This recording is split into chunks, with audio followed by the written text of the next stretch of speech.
Math का 14 सांख्यिकी हम लोग पढ़ेंगे। पूछ रहा है 3 लगातार संख्याओं का माध्य कितना होगा, तो 2 होगा। Option number C. ठीक है, केंद्रीय प्राकृतिक और सबसे उपयुक्त मान कितना होता है, तो मध्य होता है। क्या मध्य होता है। ठीक है, तीसरा हम लोग क्वेश्चन देखेंगे। तीसरा हम लोग देखेंगे। ठीक है, तीसरा देखें संचयी बरबाता का वर्ग क्या होगी, तरंग तरियन कराएगी। ठीक है, चौथा है किसी बरबाता के बहुल किसी बमबराता के बहुलक क्या होगा, तो अधिकतम बरबाता का मान होगा। Option number C. पांचवा है सूत्र के बहुलक के गुणा में करने के लिए वर्ग का लंबाई कितना होगा, तो समान होगा। Option number A.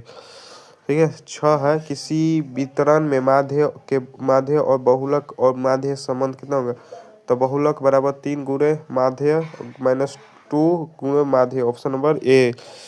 से 7वां इनमें से केंद्रीय प्रकृति मान कितना होगा, तो माध्य होगा। क्या माध्य होगा। ऑप्शन नंबर सी।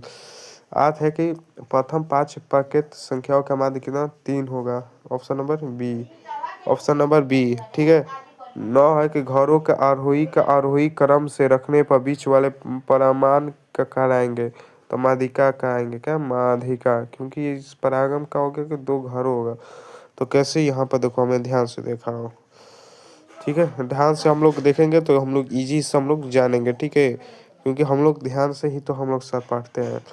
तो अरे यार ये ऐसे ना होगा। हाँ, जैसे कि यहाँ हो गया, तो यहाँ हम लोग देखेंगे क्योंकि ये आरोही क्रम है। क्या यहाँ पर है, यहाँ पर आरोही क्रम है, यहाँ भी आरोही क्रम है, तो ये ऑप्शन होगा। ठीक है, नेक्स्ट क्वेश्चन हम लोग देखेंगे।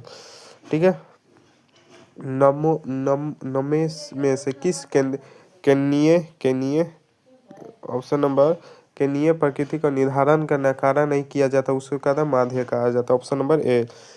ठीक है, ऑप्शन नंबर ए। 11 है कि किसी वर्गित बरबाता में वितरण की मालिश करने के लिए उपयोग में लिया जाता है, तोरण लिया गया है। क्या तो तोरण। ऑप्शन नंबर सी। 12 है कि वह केंद्रीय प्रकृति जो क्रम में प्रकार में तोरण के कम बिंदु को नियंत्रणकार निर्धारित किया जाए, तो उसे माध्यिका कहते हैं, उसको माध्यिका कहते हैं। 13 है कि यदि वनवाता का वितरण सम्मित हो तो माध्य मानसिक और मालिक के बीच का संबंध कितना होगा, तो option number C. Option number C. ठीक है, ऑप्शन नंबर सी। 14 है कौन सा केंद्रीय प्राकृतिक मान मतलब कि प्राकृतिक माप सबसे अधिक प्रयोग क्या होता है, तो ये उत्तम सही। क्योंकि देखो यहाँ हम लोग इजी से हम लोग देखेंगे। ठीक है, देखो यहाँ हम लोग देखेंगे जैसे कि माध्य भी होगा, माध्यिका भी होगा और बहुलक होगा। तो इसमें से हम लोग इजी देखेंगे, जैसे कि जहाँ हम लोग माध्यिका व माप भी